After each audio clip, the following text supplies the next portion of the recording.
दूसरे ग्रहों पर जीवन मौजूद है या नहीं, ये जानने के लिए वैज्ञानिक हर तरह की कोशिश कर रहे हैं। किसी दूसरे ग्रह पर जीव जंतुओं को खोजना एक बहुत ही यूनिक और चौंकाने वाली बात होगी। आज तक हम इंसानों ने पृथ्वी के अलावा किसी भी दूसरे ग्रह पर कोई जीवित चीज नहीं देखी है। कई लोग ऐसा मानते हैं कि हमारे ब्रह्मांड में हम इकलौते ऐसे इंटेलिजेंट जीव हैं जो टेक्नोलॉजी में इतना आगे आ पाए हैं।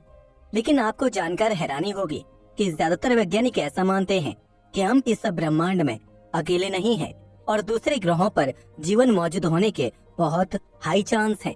वैज्ञानिक तो ये भी मानते हैं कि दूसरी आकाशगंगा में हमें इंटेलिजेंट सिविलाइजेशन भी देखने को मिल सकती है, लेकिन उनसे कांटेक्ट बनाना एक बहुत ही मुश्किल बात होगी।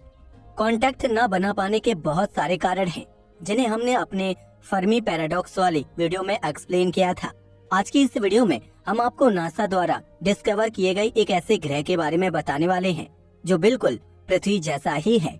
यह वीडियो बहुत ही ज्यादा इंटरेस्टिंग होने वाला है, इसलिए इसे अंत तक जरूर देखिएगा। सबसे पहले तो इस सवाल के उत्तर को जानते हैं कि वैज्ञानिकों को यह कैसे पता चल जाता है कि कोई चांद या ग्रह पृथ्वी से कितना मेल खाता है। दरअसल वैज्ञानिक ESI नाम की एक मैट्रिक का इस्तेमाल करते हैं, जिससे वह यह पता लगा लेते हैं कि कोई ग्रह या चांद पृथ्वी से कितना सिमिलर है।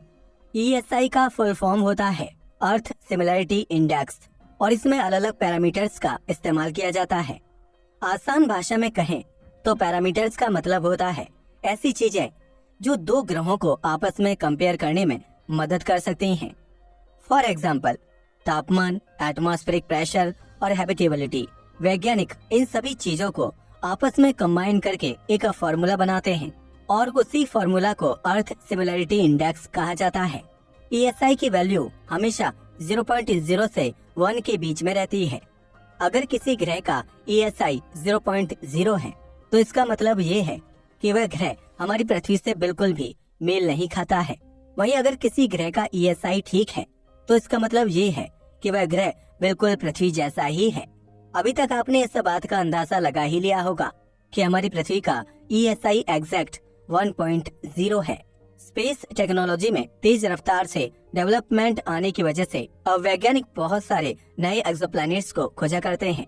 एक्सोप्लैनेट्स उन ग्रहों को कहा जाता है जो हमारे सौरमंडल के बाहर मौजूद हैं।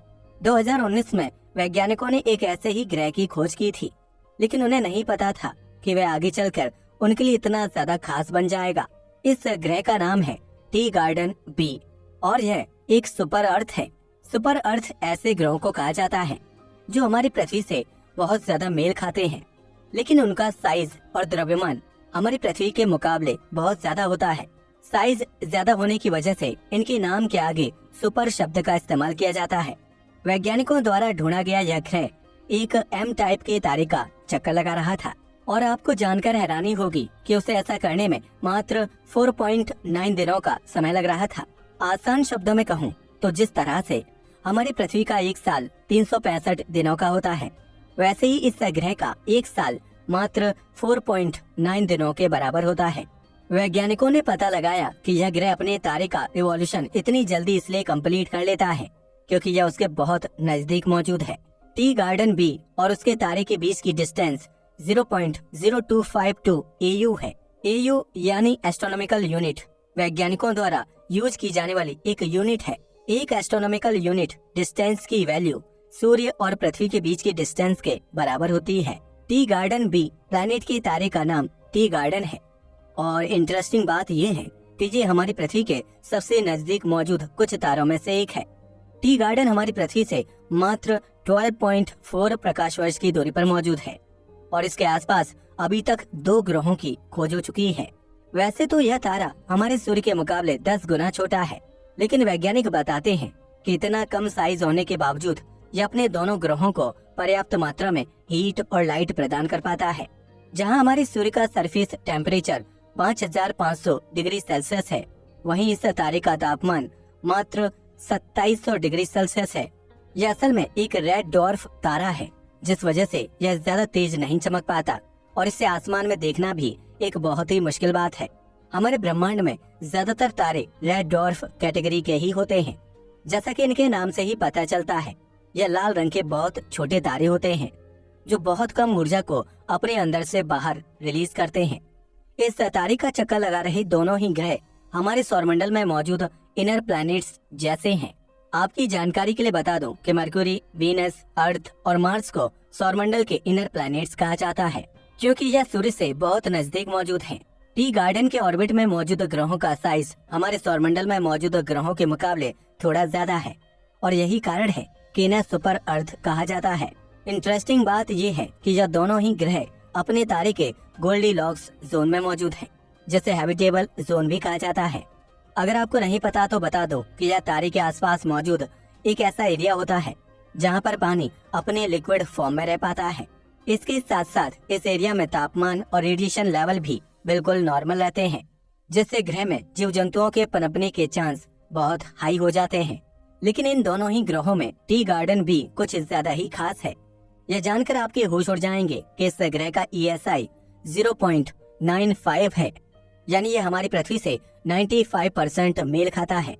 यह इंसानों द्वारा ढूंढा गया अभी तक का बेस्ट अर्थ लाइक प्लैनेट यानी पृथ्वी जैसा ग्रह है। इस बात की 60% संभावना है कि इस ग्रह का तापमान 0 से 50 डिग्री सेल्सियस के बीच में रहता होगा, जो बिल्कुल हमारी पृथ्वी के टेम्परेचर जैसा ही है। सिर्फ इतना ही नहीं, अगर इस ग्रह का वायुमंडल बिल्कुल हमारी पृथ्वी के वायुमंडल जैसा होता तो वहाँ का औसत तापमान 28 डिग्री सेल्सियस होता, जो इंसानों के लिए बिल्कुल परफेक्ट है। टी गार्डन सी इस सौरमंडल का दूसरा ग्रह है और इसका ESI 0.68 का है। वैज्ञानिक बताते हैं कि इस ग्रह पर गर्म वातावरण मौजूद होने के मात्र 3% चांसेस हैं।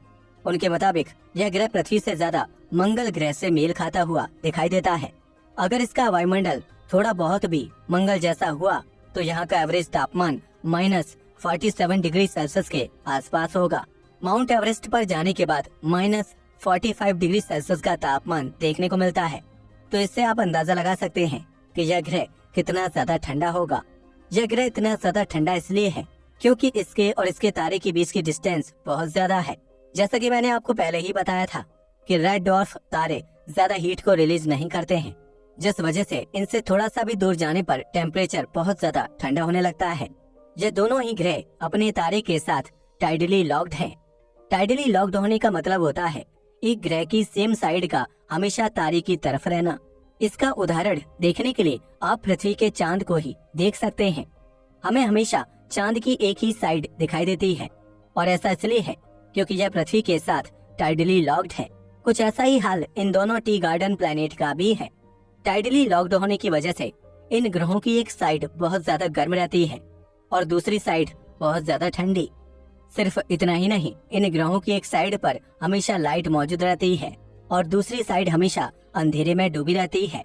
वैज्ञानिकों के मुताबिक ऐसे केस में इन दोनों ही एरियाज के बीच में रहना सबसे सुटेबल होता है।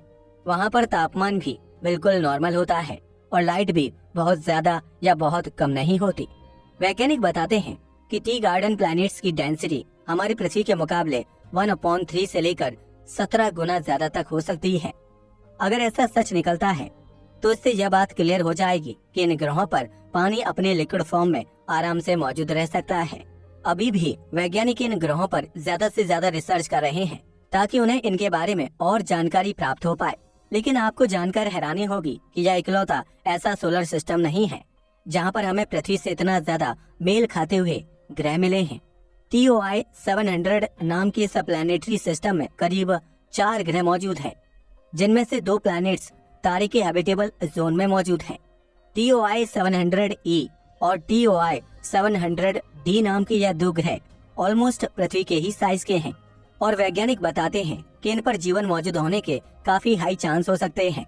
TOI 700E नाम के इस ग्रह को अपने तारे का एक चक्कर लगाने में 28 दिनों का समय लगता है। सिर्फ इतना ही नहीं, इसका साइज हमारी पृथ्वी के साइज का 95% है। TOI 700D नाम के इस ग्रह का ऑर्बिटल पीरियड 37 दिनों का है, यानी इसे अपने तारे का एक चक्कर लगाने में 37 दिनों का समय लगता है। इसका साइज हमारी पृथ्वी के साइज का 105% है। वैज्ञानिकों ने अपनी रिसर्च के जरिए यह पता लगाया है कि यह प्लैनेटरी सिस्टम पिछले 1.5 अरब सालों से अंतरिक्ष में मौजूद है। इसका मतलब ये है कि इसके अंदर इम्पोर्टेंट लाइफ फॉर्मेशन एक्टिविटीज को होने के लिए पर्याप्त समय मिल चुका है। वैज्ञानिक बताते हैं कि इन दोनों ही ग्रहों के वातावरण का तापमान पृथ्वी के मुकाबले थोड़ा सा गर्म होगा, जो एक बहुत ही अच्छी बात है। आमतौर पर ऐसा देखा जाता है कि हल्के गर्म तापमान में जीव जंतुओं के डेवलप होने की प्रोसेस बहुत तेज हो जाती है। ऐसा रिप्रोडक्शन के तेज रफ्तार से होने की वजह से होता है। आपने कई बार यह देखा होगा कि जब दही को गर्म जगह में रखा जाता है तो वह बहुत तेजी से खट्टा होने लगता है। वहीं जब उसे फ्रिज में रखा जाता है तो उसका टेस्ट बिल्कुल कांस्टेंट रहता है। गर्म तापमान में रखने पर दही ज्यादा खट्टा इसलिए होने लगता है क्योंकि उसमें मौजूद लैक्टोबैसिलस नाम का एक बैक्टीरिया तेजी से रिप्रोड्यूस करने लगता है। इसी बैक्टीरिया की वजह से दही की फॉर्मेशन हो पाती है। जब इसे ज्यादा एनर्जी मिलती है तो वह उस एनर्जी को अपने जैसे और भी बैक्टीरिया को क्रिएट करने में लगाता है, और यही कारण है कि गर्म तापमान में दही इतना ज्यादा खट्टा हो जाता है। कुछ ऐसा ही इन TOI 700 ग्रहों पर भी हो सकता है। वैज्ञानिक मानते हैं कि सोलर सिस्टम में अभी और भी ग्रह मौजूद हैं, जिन्हें भविष्य में ढूंढा जाएगा।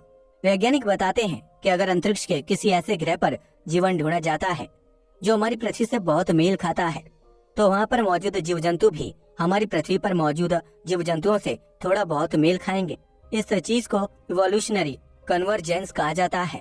वैज्ञानिक बताते हैं कि अगर किसी ग्रह की जियोलॉजिकल कंडीशन एक जैसी है तो उसमें डेवलप होने वाले क्रिएचर्स भी बहुत सिमिलर होंगे। इसका उदाहरण आप खुद पृथ्वी पर देख सकते हैं। एक तितली और एक चमगादड़ दोनों के पास ही पंख होते हैं, लेकिन आपको जानकर हैरानी होगी कि यह दोनों ही जीव एक दूसरे से बिल्कुल अलग समय पर विकसित हुए हैं। सिर्फ इतना ही नहीं, हमें समुद्र में मौजूद जीव और हवा में उड़ने वाले जीवों में भी बहुत सारी सिमिलरिटीज देखने को मिलती हैं। जिस तरह से पक्षियों के पास पंख होते हैं, वैसे ही मछलियों के पास फिन्स होते हैं, जिन्हें पानी में तैरने में मदद करते हैं। इन दोनों का बेसिक फंक्शन एक ही होता है, लेकिन पंख का इस्तेमाल हवा में उड़ने वाले क्रिएचर द्वारा किया जाता है, वहीं फिन्स का इस्तेमाल समुद्र में रहने वाले जीवों द्वारा। अगर ब्रह्मांड में मौजूद किसी दूसरे ग्रह पर भी बिल्कुल पृथ्वी के जैसी कार्बन लाइफ मौजूद होगी, तो वहाँ पर रहने वाले जीव बिल्कुल पृथ्वी पर रहने वाले जीवों की तरह ही दिखाई देंगे। हाँ, ये बात सच है कि उसमें थोड़े बहुत डिफरेंस जरूर होंगे, क्योंकि दो एक जैसे ग्रहों का ब्रह्मांड में मौजूद होना एक इम्पॉसिबल बात है। हर स्पेस ऑब्जेक्ट अपने आप में यूनिक होता है और उसकी एग्जैक्ट कॉपी अंतरिक्ष में मौजूद होना एक असंभव बात है। अगर TOI 700D, 700E, tea garden B और C ग्रहों में कोई कार्बन बेस्ड लाइफ मौजूद होती है तो वह बिल्कुल पृथ्वी की कार्बन बेस्ड लाइफ जैसी ही दिखाई देगी।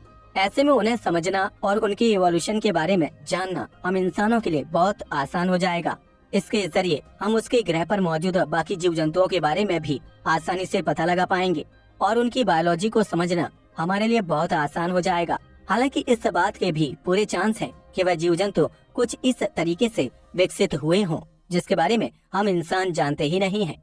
आज हम इंसानों के पास आंखें हैं, इसलिए हम चीजों को देख पाते हैं, लेकिन क्या होता अगर इवोल्यूशन में आंख जैसा कोई ऑर्गन विकसित ही ना होता?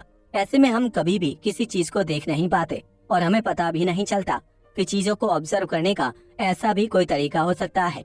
ऐसे ही शायद इन ग्रहों पर हमें कुछ ऐसे जीव देखने को मिले जिनके पास ऐसे ऑर्गन्स हों जो हम इंसानों ने ना कभी देखे हैं और ना ही कभी इमेजिन किए हैं। जिस तरह से हम लाइट को अपनी आंखों के जरिए देखते हैं, शायद वह जीव लाइट को सुनने की शक्ति रखते हों। आपको जानकर हैरानी होगी कि हमारी पृथ्वी पर मौजूद चमगादड़ कुछ ऐसे ही विचित्र टेक्निक का इस्तेमाल करते हैं। जिस तरह से हम इंसान साउंड को सुनते हैं, वैसे ही चमगादड़ साउंड को सुनकर उससे अपने दिमाग में एक तस्वीर को क्रिएट कर लेते हैं। अगर आसान शब्दों में कहूँ तो चमगादड़ साउंड को सुनकर उसे देखते हैं। इस बात को world famous writer Richard Dawkins ने अपनी किताब द ब्लाइंड वॉच मेकर में बहुत अच्छे से एक्सप्लेन किया है। अब दूसरे ग्रहों पर मौजूद जीवन कैसा होगा, यह तो जीवन डिस्कवर करने के बाद ही पता चलेगा। वैसे आपको क्या लगता है कि वीडियो में बताए गए इन 4 ग्रहों में कोई जीव जंतु मौजूद होंगे या नहीं? हमें नीचे कमेंट करके जरूर बताइएगा। आज की वीडियो के लिए बस इतना ही। धन्यवाद।